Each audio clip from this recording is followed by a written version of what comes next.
Holy crap, there's been an NBA trade. More than this one, actually. Shohei Ohtani will likely make his Dodgers pitching debut in May. The Galaxy send their leading goal scorer to Kansas City. Good morning. I'm James. This is your daily dose of sports and snark for the greatest sports city in the world, Los Angeles. This is the faithful Angelenos morning report. It is February 2nd, 2025. Welcome back to the Sanctum Sanctorum of LA Sports. And yes, yesterday is a prime example of why LA is the greatest sports city in the world. That trade, I still can't sleep over it. There was a special report on the Lakers acquiring Luka Doncic for Anthony Davis, by the way. If you want a deep dive into it, please consult the Lakers playlist. We'll always be back with this update. Now, it's also Sunday, the Lord's Day, and if you believe, as I do, thank Him for the blessings in your life. Like Luka Doncic. And by the way, if you like being in the know about LA sports, clickety-clack the like button. Clickety-clack the subscribe button. There's a notification bell. Hit that. It'll let you know when we drop new content. Sharing is caring. Let people know we exist, and by all means, comment. Now, before we go through the news and notes, a look at the scoreboard. Damn good day for the Angelenos. Lakers 128, New York 112. LeBron James scored 33 points. He records a triple-double. It's his 10th triple-double of the year. So he celebrates with his family and then damn near spit up his dinner while his phone blew up. Also, USC 70, 7th ranked Michigan State 64. Desmond Clark scored 19 points in one of the biggest upsets of the college basketball season. Now, before we throw dirt on the Trojans' grave, keep in mind they also have wins over Illinois, Iowa, and Nebraska. That is going to impress those bracket folks somewhere in that cave where they come up with the March Madness stuff. Kings 4, Carolina 2. The Kings salvaged the final game in an otherwise disastrous road trip. Kevin Fiala scored twice. Philip Deneau added a goal and an assist. Meanwhile, today, the Clippers are at Toronto at 12:30, and let's get to the news. And again, this thing is in a breaking news clip on the Lakers playlist for this channel. We will have more notes on the trade in this clip. Just saying. The Clippers have finally rid themselves of a headache of their own making. To land James Harden last year, they had to make the salaries match, so Philadelphia added P.J. Tucker, who had been a serviceable forward for years. Many years. George W. Bush was in the White House when an impressionable waif named P.J. Tucker packed his bags, moved to Toronto, playing in the NBA and eating all the poutine he could get his hands on. Now that he's pushing 40, the Clippers asked him to stay home. They would even go so far as to pay him $11.5 million in his contract so that he would stay home and not be a distraction to the other players. Which is kind of hilarious, considering the Clippers already had a guy on the roster who was in a domestic violence case and also had a guy on the roster who was chased out of San Antonio for allegedly exposing himself to random women. But no. PJ Tucker, that's the distraction. Anyway, the Clippers sent Tucker, another guy who never plays, and Mo Bamba, and a second-round pick to Utah for Drew Eubanks and Patty Mills. To be frank, this deal is all about the finances. The Clippers were ridiculously over the evil second apron of the salary cap. By letting Paul George walk and by trading Tucker, they are now under the cap. And they get a reserve center in Eubanks to boot. The Jazz will get about $13.5 million in expiring contracts in the deal. Tucker is a buyout candidate. He did win an NBA title in Milwaukee, so there is the possibility.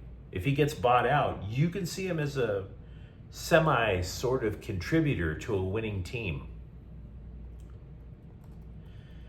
Dave Roberts said that it's, quote, sounds about right, unquote, that Shohei Ohtani will pitch in May for the Dodgers. Ohtani, who won the National League MVP last year by becoming baseball's first 50 home run, 50 stolen base guy, all of which is a designated hitter, by the way.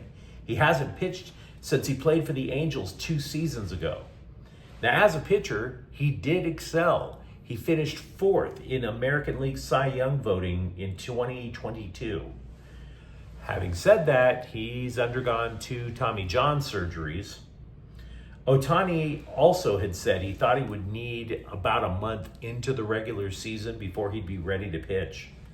The Dodgers starting pitching could go literally 10 deep when Ohtani is ready. And that is not including Clayton Kershaw. But the injury risk remains significant because not only has Ohtani undergone Tommy John surgery, so has Dustin May. So is Tony Gonsolin. Meanwhile, Yoshinobu Yamamoto and Tyler Glasnow, both of them missed significant playing time last year. The Dodgers wound up with just 3 starting pitchers in the playoffs and regularly went with bullpen games. What compounds the risk, in Ohtani's case, is that if his elbow ligament snaps yet again, he would be out for the season as a hitter as well. So, lovely idea of seeing him back on the mound. Kind of risky. Also, General Manager Brandon Gomes said the door remains open to a reunion with Kike Hernandez. Hernandez has spent parts of 8 years in LA, but he only hit .229 last year. When it comes to backhanding the Slime Diego Padres in the teeth, the Dodgers can't stop, won't stop. And I'm here for it.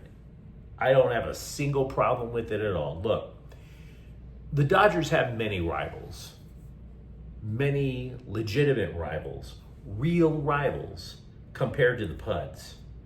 But those miserable bastards put a crying Kershaw meme on their scoreboard. So to hell with them. Yeah, I just savor Padre misery. Absolutely. So when our evil neighbors to the south come to Chavez Ravine in June for a 3-game series, what will they get? Well, there'll be a Blake Snell bobblehead giveaway. By the way, Snell used to pitch for Slime Diego. There will be championship trophy replica night in front of the Padres. And in the 3rd game, the Dodgers will wear their gold-tinted championship jerseys. Smack, smack, smack. Take that, put it on a plate, and eat it, Padres. The 6-time MLS Cup champion Galaxy, their extreme makeover accelerated by sending leading goal scorer Dejan Joveljic to Sporting Kansas City on Saturday for $4 million. Joveljic, who once said he was committed to becoming the next legend for MLS's glamour franchise, scored 21 goals last year, including what turned out to be the game-winning goal in MLS Cup final in December. It's the most expensive intra-league transfer in MLS history. Joveljic then, of course, once the plane lands in the Midwest, he wound up signing a designated player contract. Look, the Galaxy have little choice but to make a series of moves. It's not because they were over the cap. It was just because they were literally bumping their head against it. Had Joveljic stayed in LA, he'd be entering a contract year. He'd be due for a major pay hike.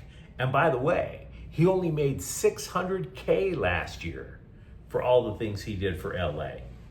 And by the way, multiple teams wanted him. It wasn't just Sporting KC, it was Tigres in Liga MX. He is the 3rd starter to leave LA since the Galaxy hoisted the cup. That would include Gaston Brugman and Mark Delgado.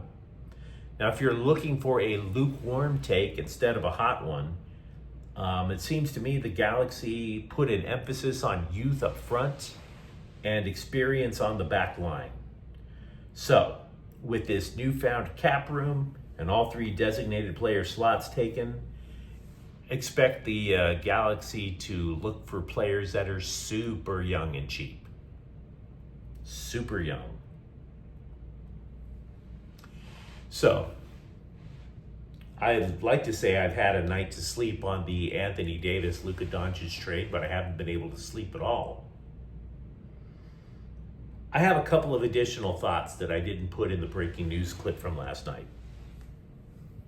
One, the Lakers being able to land Doncic without sending Dallas both of their tradable number one first round picks blows my mind. I'm astonished. Two, the Lakers got more by trading Davis away than what they traded to get him. If you remember back in the day, 6 years ago, they sent New Orleans 3 players, including Brandon Ingram, and they also sent 3 first-round draft picks to the Pelicans, all to get Davis.